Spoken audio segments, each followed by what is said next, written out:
In order to stay relevant in the fight sports world, you have to evolve.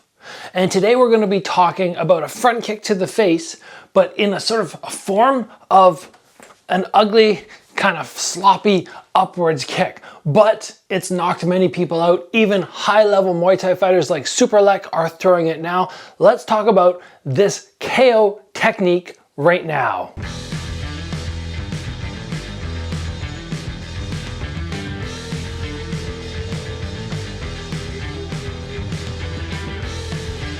So I have always been a massive advocate for make this fight sport, kickboxing, when we're talking about me, make it beautiful.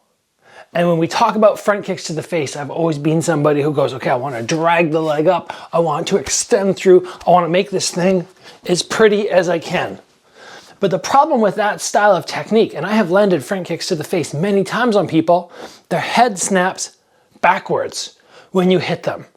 But this new kick that Michael Chandler knocked Ferguson out with and many other people are throwing is this up kick, which is snapping the head upwards, and the results are so much more substantial if you're looking to end a fight. Today we were working this kick in a training session, and one of my training partners had some success with it in his last fight, but he was pointing out a couple mistakes that I was making, and it really helped me understand how I might go about making what is kind of like a sloppy looking kick a little bit more effective. I want to share this with you guys today. So first off, how are we setting this up? You could just be standing here and just kind of boot it up the way that Chandler did, one shot, but I like the idea of a little bit of setup beforehand, not just winging it, hoping it works. So the way we drilled today was we went, okay, we're coming from a front kick fake to jab to low kick. That was the initial setup. We come 1, 2, 3.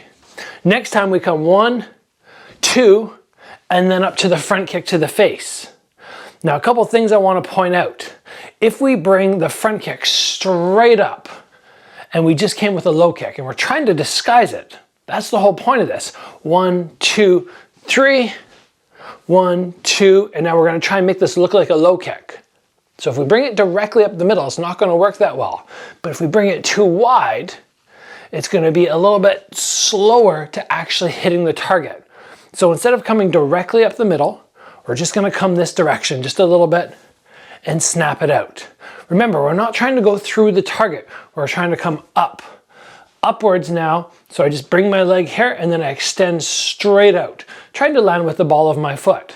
This was the method that we were using. I want to point out one more additional element, but I'm going to show you this setup first.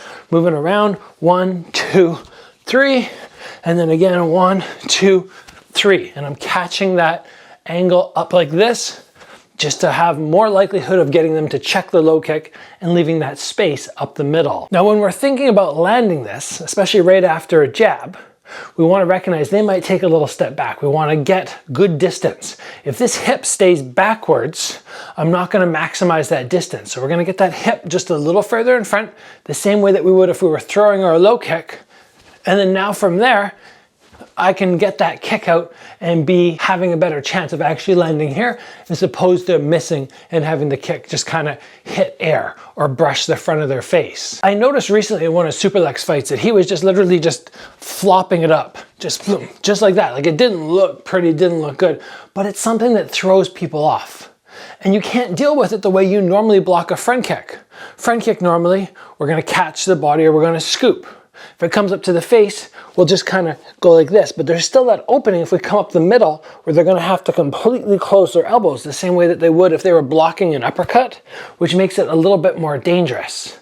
I see this as being a very, very mean technique that you can add into your arsenal. You can get somebody to hold a pad like this, kind of like an uppercut, and you just work coming upwards, but getting that hip a little further forward and hopefully setting it up beforehand a couple times so that you can actually land it. The chance of pulling off what Chandler did in the fight, just here one shot, boom, unlikely, but something worth playing around with. I want to draw your guys' attention to this kick again, because yes, I have covered it on the channel, but I wanted to draw your attention to it, number one, so you can play around with it, but number two, so you can recognize that as important as it is to have nice technique, sometimes, and only sometimes, you can sort of throw that technique out the window to make way for a very dangerous attack. exactly the way that I've changed up my front kick. Instead of being here and doing that, going through for that push through every time, I have to recognize that just kind of doing a sloppy version coming upwards is potentially more dangerous. So let's call it there, everybody. I am so busy right now between everything in life, online course, YouTube channel, training for my upcoming fight, kids program that I teach. Whew, busy. So short episode.